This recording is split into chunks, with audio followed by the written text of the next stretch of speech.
अस्सलाम वालेकुम यार, जैसा कि आपको पता है आज मेरे पैरट की तबीयत ख़राब है और उसकी वजह से ज़रा सा उदास था। आज था फ्राइडे और मैं और ये बिलाल जा रहे हैं नहाने। साथ तलहा भाई को लेके जाएंगे, वो आ रहे हैं ज़रा घर पे, घर से बाहर आएंगे, इनको भी साथ लेके चलते हैं बाहर। तो करते हैं व्लॉग की शुरुआत। यार दिल नहीं था कर रहा नहाने का। ये है जी हमारे तलहा भाई आ गए हैं बाहर, हल्के से बॉडी बिल्डर साहब। तो चलते हैं इनके साथ। तो बाकी मिलते हैं यार रास्ते में।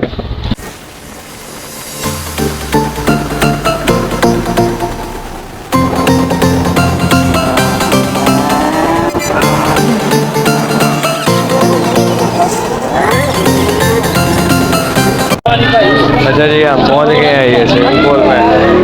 ये तला भैया और ये पीछे है जी स्विमिंग पूल।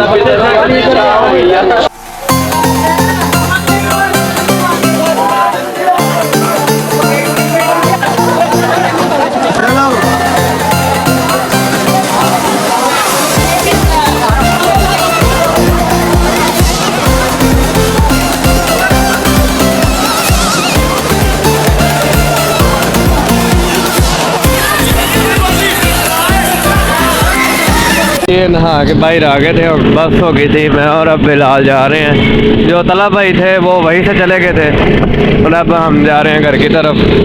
तो बिलाल भाई को छोड़ते हैं और फिर मिलते हैं आपसे। अभी घर जाता हूँ और जाके देखता हूँ यार तोते का क्या हाल चाल है। तबीयत तो उसकी ख़राब थी, अब देखते हैं यार क्या बनता है। बाकी आप सब यार दुआ कीजिएगा उसके लिए। ये बिलाल भाई को छोड़ने आ गए हैं। अब ये बिलाल भाई जा रहे हैं और मैं बाइक पे अकेला घर की तरफ। चलते हैं घर यार। A few moments later.